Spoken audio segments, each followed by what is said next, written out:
এটা মরু পাহাড় হয়, মরু পাহাড়ের এই ক্ষয়জাত ভূমিরূপ এখানে এটা হচ্ছে পেডিমেন্ট, এখানে ক্ষয়জাত, এবং তার নিচেই সঞ্চয়জাত সমভূমি হচ্ছে বাজাদা। দুটো জিনিস কিন্তু খুবই গুরুত্বপূর্ণ। তারপরেই কিন্তু প্লায়া দেখা যায়, তারপরে যেটা দেখা যায় প্লায়া হ্রদ। এই জিনিসগুলো কিন্তু খুব ভালো করে মাথায় রাখবে, এগুলো কিন্তু ভুললে হবে না। পেডিমেন্ট, বাজাদা এবং প্লায়া। মাধ্যমিক 2027-এর জন্য ভূগোল বিষয়ের যে সাজেশনগুলো আমি দিব বলে ঠিক করেছি, আজ থেকে আমার দেওয়ার কথা, এবং আজকে থেকে আমি প্রথম ভিডিও আপলোড করছি। আজকে প্রথম অধ্যায়ের যে গুরুত্বপূর্ণ প্রশ্নগুলো মাধ্যমিক 2027-এর জন্য খুবই গুরুত্বপূর্ণ, সেইগুলো নিয়ে আলোচনা করব। আর সমস্ত প্রশ্ন সাজেশন দেওয়া হয়ে গেলে এর পরবর্তী ভিডিওগুলোতে উত্তর কিভাবে লিখতে হবে এবং সঠিক উত্তর কী হবে সেটা নিয়ে আলোচনা করব। মাথায় রাখবে এটাই কিন্তু ফাইনাল সাজেশান, এইগুলো পড়লেই কিন্তু কমন পেয়ে যাবে। তো প্রথম অধ্যায় থেকে প্রথম যে প্রশ্নগুলো আলোচনা করব 2, 3 এবং 5 নম্বরের প্রশ্নগুলো, 1 নম্বরের সাজেশনগুলো আমি পরে দেব। 2 নম্বরের গুরুত্বপূর্ণ প্রশ্নগুলো কি কি দেখে নেওয়া যাক। 2 নম্বরে যে প্রথম প্রশ্ন, যেটা লাস্ট 2022 সালে এসেছে, ডান দিকে আমি যে সালগুলো উল্লেখ করে দিয়েছি, এবং মাথায় রাখবে এখানে যত স্টার মার্ক বেশি আছে পাশে দেওয়া, তত সেই প্রশ্নটা আসার সম্ভাবনা বেশি। এবং 3টা, সোজা কথায় বলতে গেলে 3টে এবং 4টা স্টার মার্ক করা আছে, এই ধরনের প্রশ্নগুলো অবশ্যই করবে, কোনো মতোই ছাড়বে না। এখানে সব প্রশ্নই গুরুত্বপূর্ণ, কিন্তু অবশ্যই যেগুলো 3টা এবং 4টা স্টার দেওয়া আছে অবশ্যই করবে। প্রথমেই দেওয়া আছে যে পর্যায়নের সংজ্ঞা দাও, লাস্ট 2022 এসেছে। নেক্সট, অবরোহণ বলতে কি বোঝায়, এটা আসেনি কিন্তু আসার সম্ভাবনা রয়েছে। নেক্সট, নগ্নি ভবন কাকে বলে, 19-এ এসছে, 24-এ এসছে, 25-26-এ আসেনি, 27-এ আসবে না, তার কোনো গ্যারান্টি নেই, সুতরাং এটাও করবে। এরপর 4 নম্বর, ধারণ অববাহিকা আসেনি, অনেক দিন থেকে আসেনি, পর্ষদ নমুনা প্রশ্ন ছিল, এই প্রশ্নটা অবশ্যই করতে হবে যে ধারণ অববাহিকাটা কি। নেক্সট 5 নম্বর যে 5 দাগের প্রশ্ন, জলবিভাজিকা কাকে বলে, অথবা জলবিভাজিকার সংজ্ঞা দাও, লাস্ট 2023 সালে এসেছিল, আবারও এটা গুরুত্বপূর্ণ। নেক্সট, মন্থকূপ কি, মন্থকূপ বলতে কি বোঝায়, এই প্রশ্নটাও কিন্তু অত্যন্ত গুরুত্বপূর্ণ। নেক্সট, প্লাবনভূমি বলতে কি বোঝো, ফ্ল্যাট প্লেন বা প্লাবনভূমিটা কি। এরপর নেক্সট 8 নম্বর, স্বাভাবিক বাঁধ কি বা স্বাভাবিক বাঁধ কাকে বলে, বা এভাবে প্রশ্নটা আসতে পারে যে স্বাভাবিক বাঁধ কিভাবে সৃষ্টি হয়।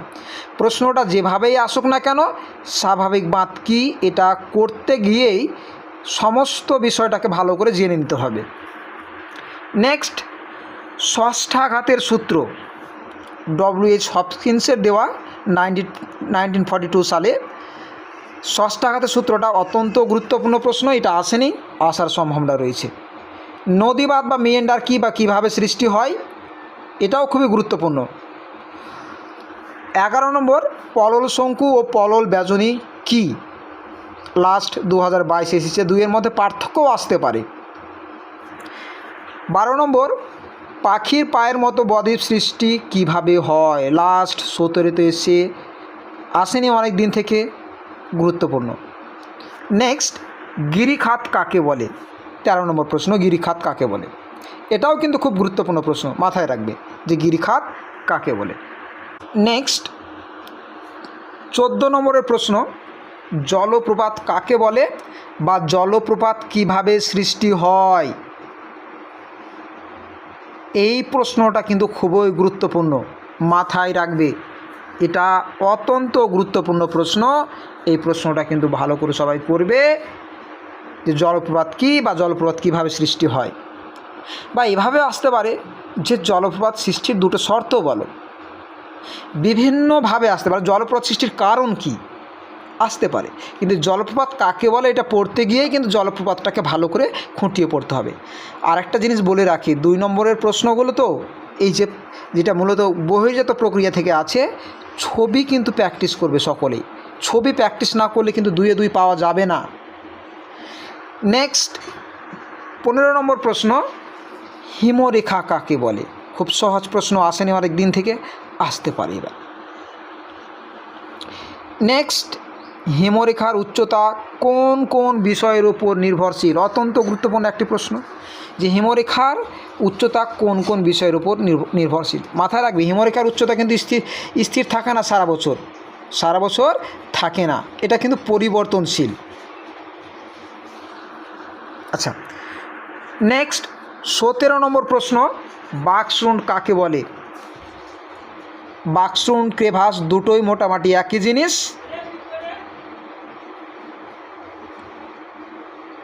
তবে বাকশৃঙ্গ মাথায় রাখবে এটা পর্বতগাত্র এবং হিমবাহের মধ্যে উলম্ব ফাটল। ক্রেভাস হিমবাহের পৃষ্ঠদেশে যে আড়াআড়ি সমান্তরাল ফাটল সেটাকে বলা হয় ক্রেভাস। এই দুটোই গুরুত্বপূর্ণ, কিন্তু বাকশৃঙ্গটা বেশি গুরুত্বপূর্ণ। নেক্সট, ড্রামলিন বা ডিমের ঝুড়ির মতো ভূমিরূপ।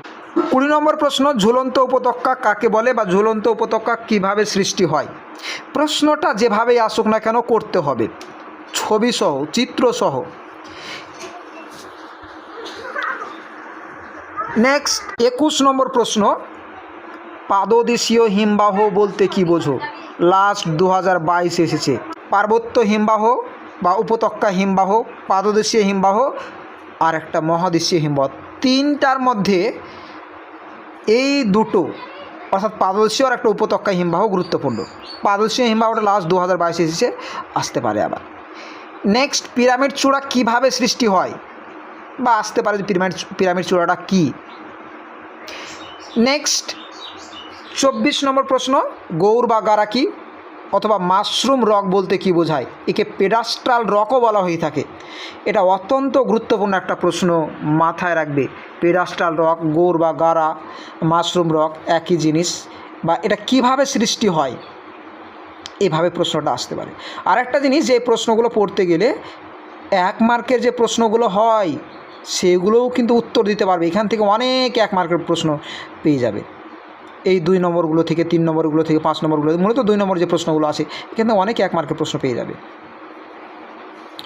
আচ্ছা, নেক্সট 25 নম্বরে যে প্রশ্নটা রয়েছে, বারখান বা তির্যক বালিয়াড়ি।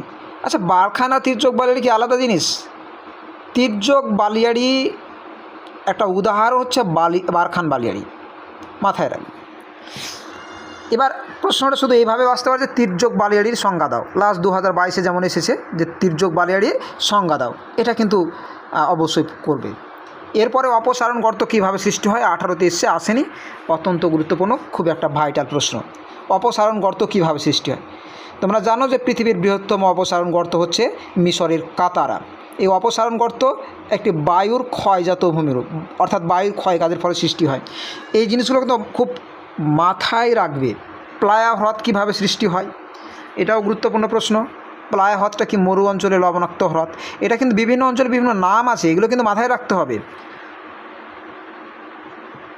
এরপরে 28 নম্বর, দক্ষিণ গোলার্ধের 2টি উষ্ণ মরুভূমির নাম লেখো। এটা কিন্তু প্রশ্ন একবার এসেছিল, যদি এখানে সালটা উল্লেখ নেই, কিন্তু এসেছিল, এটা মাথায় রাখতে হবে। দক্ষিণ গোলার্ধে অনেক উষ্ণ মরুভূমি আছে। কালাহারি মরুভূমি, এটা দক্ষিণ গোলার্ধে অবস্থিত উষ্ণ মরুভূমি। আচ্ছা, গ্রেট অস্ট্রেলিয়ান ডিজার্ট অর্থাৎ গিবসন, গ্রেট স্যান্ডিজ, এই মরুভূমিগুলো আছে, এগুলোও কিন্তু দক্ষিণ গোলার্ধের উষ্ণ মরুভূমি। অপসারণ গর্ত কীভাবে সৃষ্টি হয়? এটা প্রশ্নটা রিপিট হয়ে গেছে, 29 নম্বরটা মাথায় রাখবে, এটা কিন্তু খুবই গুরুত্বপূর্ণ প্রশ্ন। আচ্ছা, 30 নম্বরের প্রশ্ন, দক্ষিণ গোলার্ধের 2টো উষ্ণ মরুভূমির নাম লেখো। আচ্ছা, 2টো প্রশ্ন এখানে পরপর 2বার রিপিট হয়ে গেছে, 28 এবং 30 এবং 26 এবং 29, যাই হোক। এরপরে 31 নম্বর প্রশ্ন, বাজাদা কাকে বলে? এটা মাথায় রাখবে, সঞ্চয়জাত ভূমিরূপ। পেডিমেন্ট কি? এই দুটো পাশাপাশি থাকে। পেডিমেন্টের সম্মুখে বা সামনের দিকে বাজাদা তৈরি হয়। যদি এটা মরু পাহাড় হয়, মরু পাহাড়ের এই ক্ষয়জাত ভূমিরূপ, এখানে এটা হচ্ছে পেডিমেন্ট, এখানে ক্ষয়জাত, এবং তার নিচেই সঞ্চয়জাত সমভূমি হচ্ছে বাজাদা। দুটো জিনিস কিন্তু খুবই গুরুত্বপূর্ণ। তারপরেই কিন্তু প্লায়া দেখা যায়, তারপরে যেটা দেখা যায় প্লায়া হ্রদ। এই জিনিসগুলো কিন্তু খুব ভালো করে মাথায় রাখবে, এগুলো কিন্তু ভুললে হবে না। পেডিমেন্ট, বাজাদা এবং প্লায়া, এই বিষয়গুলো কিন্তু অবশ্যই খুব ভালো করে পড়ে রাখতে হবে। আচ্ছা, নেক্সট লোয়েস কি? লোয়েস কথার অর্থ আসতে পারে, লোয়েস কথার অর্থ আলগা বস্তু হতে পারে, স্থানচ্যুত বস্তু হতে পারে। এই লোয়েস পৃথিবীর বৃহত্তম লোয়েস সমভূমি দেখা যায় চীনের হোয়াংহো নদী হয়ে যায়। আচ্ছা, আমাদের ভারতেও কিন্তু লোয়েস সমভূমি দেখা যায়। কোথায়? গুজরাটে, রাজস্থানে এই লোয়েস সমভূমির অস্তিত্ব রয়েছে। প্রথম অধ্যায় থেকে 3 নম্বরের গুরুত্বপূর্ণ প্রশ্নগুলো কী কী? প্রথমেই বলি, অবরোহণ এবং আরোহণের মধ্যে পার্থক্য আসেনি, কিন্তু খুবই গুরুত্বপূর্ণ। গিরিখাত এবং ক্যানিয়নের মধ্যে পার্থক্য অত্যন্ত গুরুত্বপূর্ণ। কিভাবে জলপ্রপাতের পশ্চাৎ অবস্থান করে, অর্থাৎ জলপ্রপাত আস্তে আস্তে আস্তে আস্তে পেছনের দিকে সরতে থাকে কেন, এটাও গুরুত্বপূর্ণ। এই প্রথম 3টা প্রশ্ন কিন্তু আসেনি, কিন্তু আসতে পারে, খুবই গুরুত্বপূর্ণ। আচ্ছা, নেক্সট, নদীর মোহনায় বদ্বীপ গঠনের অনুকূল পরিবেশ, এটা লাস্ট 2018-তে এসছে, গুরুত্বপূর্ণ। এভাবেও আসতে পারে যে সব নদীর মোহনায় বদ্বীপ গড়ে ওঠে না কেন, যে শর্তগুলো আছে সেগুলো যদি প্রযোজ্য না হয়, সেই শর্তগুলো অনুকূল না থাকলে বদ্বীপ গঠিত হবে না। এইভাবে কিন্তু মাথায় রাখতে হবে। আচ্ছা, এরপরে আই ও ভি আকৃতি উপত্যকা কীভাবে গঠিত হয়, তো এই যে আই এবং ভি আকৃতির উপত্যকা কীভাবে সৃষ্টি হয় যুক্তিসহ ব্যাখ্যা করো। নেক্সট, প্রপাতকূপ এবং মন্থকূপ দুটো আলাদা বিষয়। মন্থকূপ নদীর উচ্চ গতিতে দেখা যায়, এটা অবঘর্ষ প্রক্রিয়ায়।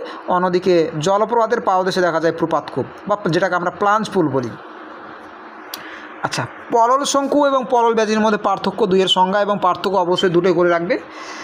নদীর ক্ষয় প্রক্রিয়াগুলি উল্লেখ করো, এই ধরনের প্রশ্ন আসেনি, অনেক দিন থেকে আসতেই পারে যে নদী কোন কোন প্রক্রিয়ায় ক্ষয় করে। 3 নম্বরের জন্য গুরুত্বপূর্ণ। ঝুলন্ত উপত্যকা কীভাবে সৃষ্টি হয়, এই প্রশ্নটা অবশ্যই করবে, খুব ভালো করে করবে, যে ঝুলন্ত উপত্যকা কীভাবে সৃষ্টি হয় বা ঝুলন্ত উপত্যকা কী, চিত্রসহ। নেক্সট, হিমবাহ উপত্যকা ইউ আকৃতির হয় কেন? নদী উপত্যকা আমরা ইউ দেখতে পাই না, সেখানে আই বা ভি আকৃতির হয়, কিন্তু হিমবাহ উপত্যকা ইউ আকৃতির কেন, এটা কিন্তু মাথায় রাখবে। আচ্ছা, রসেমতনা এবং ড্রামলিনের মধ্যে পার্থক্য খুব গুরুত্বপূর্ণ। এটা নিয়ে আমি কিন্তু খুব সুন্দরভাবে পরবর্তীকালে যখন ভিডিও বানাবো এই নিয়ে এর উত্তর যখন করব খুব সুন্দরভাবে বুঝিয়ে দেবো। নেক্সট, ঝুলন্ত উপত্যকায় জলপ্রপাত দেখা যায় কেন, যে যেখানে ঝুলন্ত উপত্যকা সেখানে জলপ্রপাত দেখা যায় কেন? অর্থাৎ জলপথ সৃষ্টির একাধিক কারণ রয়েছে, তার মধ্যে একটা কারণ হচ্ছে এই ঝুলন্ত উপত্যকা। এই ঝুলন্ত উপত্যকায় যখন এই বরফগুলো গলে যায়, তখন নদী সৃষ্টি হলে ওই ছোট ছোট নদীগুলো জলপ্রপাত রূপে কিন্তু নিচের মূল নদীর উপর পতিত হয়ে থাকে। 13 নম্বর প্রশ্নটা হচ্ছে, নদী উপত্যকা ও হিমবাহ উপত্যকার মধ্যে পার্থক্য, এটা 22-এ এসছে লাস্ট, নদী উপত্যকা ও হিমবাহ উপত্যকার মধ্যে পার্থক্য। এরপরে নেক্সট 14 নম্বর প্রশ্ন, পার্বত্য হিমবাহ ও মহাদেশীয় হিমবাহের মধ্যে পার্থক্য লিখো। পার্বত্য হিমবাহ কী এবং মহাদেশীয় হিমবাহ কী, এদের সংজ্ঞা জানতে গেলে পার্থক্যটা পারবে, উদাহরণসহ কিন্তু এগুলো মনে রাখতে হবে। হিমরেখার উচ্চতা সব ঋতুতে পরিবর্তন হয় বা সব ঋতুতে সমান থাকে না কেন, সব ঋতুতে, এটা কিন্তু অত্যন্ত গুরুত্বপূর্ণ, এটা কিন্তু মাথায় রাখবে। এরপরে বায়ুর ক্ষয় প্রক্রিয়াগুলি আসতেই পারে, আসেনি, আসতেই পারে। নেক্সট, মরু সম্প্রসারণ প্রতিরোধের উপায়, এটা অত্যন্ত গুরুত্বপূর্ণ, এই প্রশ্নটা করতেই হবে, এই প্রশ্ন ছাড়লে হবে না, এবারের জন্য খুবই গুরুত্বপূর্ণ যে মরু সম্প্রসারণ কোন কোন উপায় অবলম্বন করা যাবে বা কোন কোন পদ্ধতিতে মরু সম্প্রসারণ প্রতিরোধ করা যাবে, এটা অবশ্যই করবে। নেক্সট 18 নম্বর প্রশ্ন যেটা রয়েছে 3 নম্বরের, উষ্ণ মরু অঞ্চলে বায়ুর কাজে প্রাধান্য দেখা যায় কেন? 17-22-এ এসছে, 27-এ আসতেও পারে, 23, 24, 25 আসেনি, 26 আসেনি, 27-এ আসতেও পারে, এটাও গুরুত্বপূর্ণ। বারখান ও শিব বালের মধ্যে পার্থক্য, অন্যভাবে বলতে গেলে বারখান মানে কি তির্যক বালেরই, আর শিব মানে কি অনুদৈর্ঘ্য বালেরই, এই দুইয়ের মধ্যে পার্থক্য। নেক্সট 20 নম্বর, পেডিমেন্ট এবং বাজাদার মধ্যে পার্থক্য।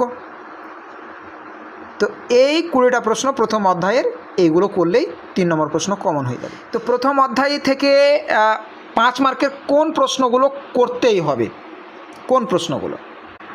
প্রথমেই 1 নম্বরে যে প্রশ্নটা রয়েছে, সুন্দরবন অঞ্চলে জলবায়ু পরিবর্তনের প্রভাবগুলি সংক্ষেপে ব্যাখ্যা করা, এটা 3 মার্কের এসছে 2022 সালে, 5 নম্বরেরই আসতে পারে, এটা 3 বা 5 উভয়ের জন্য এটা রেডি রাখতে হবে এবারের জন্য।